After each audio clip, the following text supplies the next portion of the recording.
The movie began with a man named Kenjiro helping one of the bodyguards light up his cigarette. He thanked Kenjiro for his kind gesture. Afterwards, Kenjiro entered his boss's office. However, when he entered, the boss got annoyed as it was just Kenjiro and not the women he was expecting.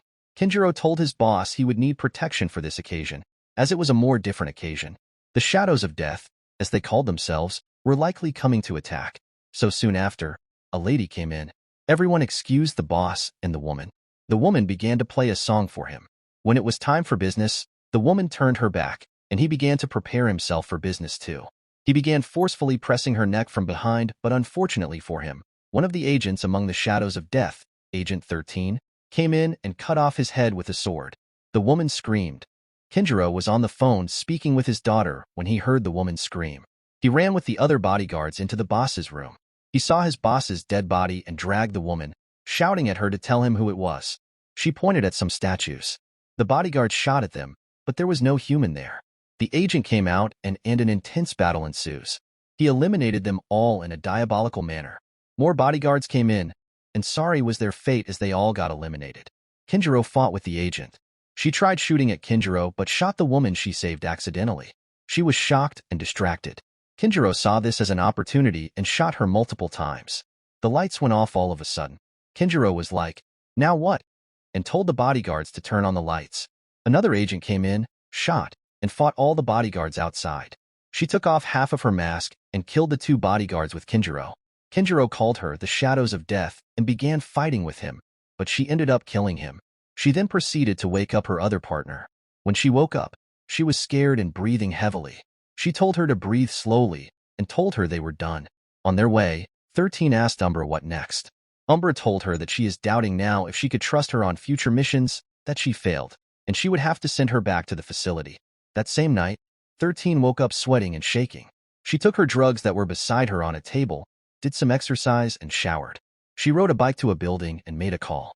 She said she was seeking instructions from Umbra, but all the lady on the phone told her to keep taking her prescribed drugs. She went back to her apartment disappointed, and on the staircase, she saw a young boy helping his mother up the stairs who was drunk. Monji saw her staring at them, so Monji helped his mom up the stairs. 13 woke up hearing some guys banging Osti's door and witnessed how the woman she saw earlier got harassed by Monji father and his goon as they also beat her up.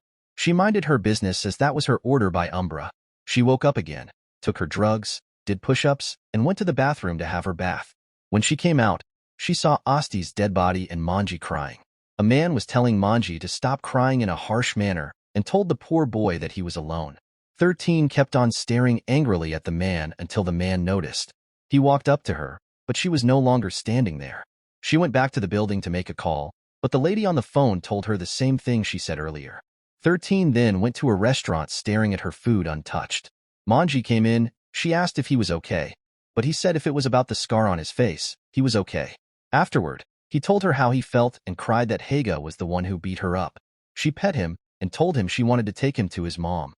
They got told the graveyard and showed him where his mom was buried. She showed him how to talk to his mom and told him that his mom was always listening to him. Monji laid his head on his mom's grave and spoke to her. On their way, Monji held her waist on the bike and thanked her. She woke up again. This time, she didn't take her drugs. She showered. When she came out of the bathroom, she saw a letter from Monji thanking her for the ride. She smiled and looked through her window, noticed he wasn't around, and went into his apartment, calling him then hiding because she heard a guy named Jeki making a call with his boss Haga. Haga sent Jeki to get any evidence in Monji's house and bring it to him. 13 came out and asked Jeki where Monji was, but he didn't tell her what she needed to hear and tried fighting her, but she beat him up and told him to take her to where Monji was. On their way, Jeki told her everything about Haga. He told her he was taking her to Haga, but first he took her to a lady called Moonrose and told the lady that 13 wanted to be a hostess. 13 didn't say anything to the lady despite her forcing 13 to speak up.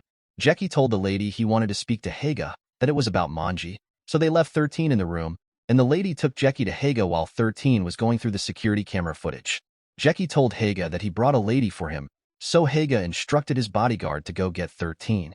She eliminated the bodyguard and went straight into Haga's room. She asked where Monji was, but he didn't reply her and went on to take an injection, trying to inject her, but she eventually used the injection on him. While she was trying to finish him off, the lady in the room pointed the gun to shoot 13, but she unfortunately shot Haga multiple times. The lady ran out because 13 was about to eliminate her, while everyone were running helter-skelter.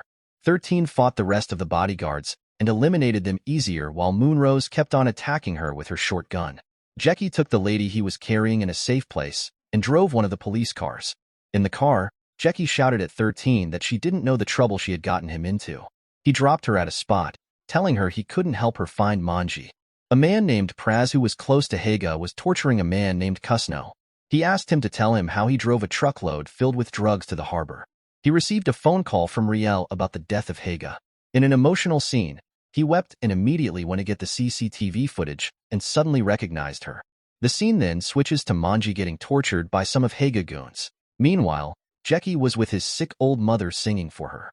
He got a call from Praz but didn't pick up, but unfortunately for him, Praz and his guys were outside. As they turned off his light, Jackie looked through his door and noticed they were trying to break into his house. He locked his door and laid on the bed with his mother and was singing. Praz came in, pointing his gun at Jackie's mom, about to shoot him.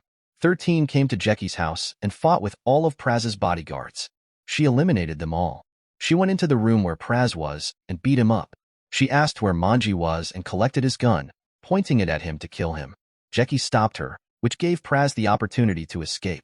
He drove off with his car, while 13 also followed him with her bike. Praz called Ariel and told him 13 was following him, unknowingly to her. Praz was leading her to where Ariel was and were eventually hit by one of Ariel's cars. He then proceeded to beat her up with a bat. But just then, Praz came to stop him, saying he also wanted to punish her too. Praz came really close to 13 as he was talking. She held his face and cut off his ear with her teeth and then pierced his eyes with her fingers, which eventually killed him. The bodyguards ran and stopped her. Ariel saw all this and hit her hard with the bat again, making her fell unconscious. Ariel tied her up and shouted at her that she killed 2 of his best friends, all because of the son of a loser. He punched her and told her to answer him. He was about to hit her face again with the bat when his father came in. His father advised him not to kill her, that she might be useful to them as long as the kid Monji was alive. Ariel's father told 13 that he didn't know who she was, that he just wanted her services, and she will get the kid. Later, they brought Monji to 13. He was really weak. He was beaten badly to the extent he could barely talk well. They drove 13 to where Cabal was, and Ariel told his father that if anything happened to him, his father should choke Monji to death. 13 helped Ariel to exchange bags of substances with money to Cabal. After that, he told her when she got close to Cabal she should kill him, and he gave her a gun. She was about to shoot him when Jackie noticed Monji was dead and shouted it to 13. A clash between Cabal's and Ariel's men began as they both started shooting each other. Ariel's father got killed during this, which flared Ariel up. He eliminated so many guys and even killed Cabal. 13 and Ariel began a 1v1 after a long, extended, and cinematic performance from both. 13 eliminated Ariel in the most despicable way. Soon as she was done, Jackie drove her in a vehicle while she carried Monji's lifeless body. 13 told Jackie her name and told him she knew it was weird as she had just met Monji 2 days ago. Jackie asked her if she liked the name. She didn't say anything. However, on their way, a vehicle hit their car. As soon as they gained consciousness, Jackie realizes where they were was an uncompleted building. It was all Instructor Umbra and her boss doing. As Umbra was about to shoot 13, Jackie stood up and jumped on Umbra's body, pushing her away from 13. He asked 13 to run. Umbra's boss came in and shot Jackie. He shot at 13, but she dodged the bullets and jumped through the window. He asked Troika to chase 13. Troika found her and fought with her. Obviously, Troika had the upper hand as he kept on beating her up. However, luckily for 13, she stabbed him with her weapon and eventually killed him. Immediately she was done. Umbra came in and began shooting at 13, but she dodged the bullets.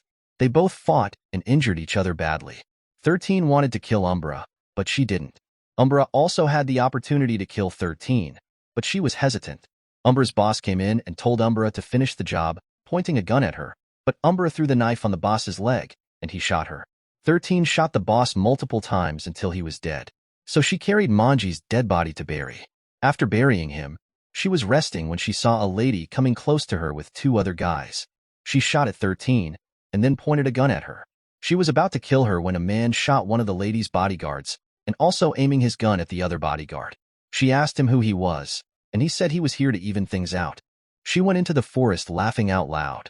The man got close to 13 and told her that more people would come for her, the shadows of death. 13 asked who he was. He took off his mask, and she called his name Burai.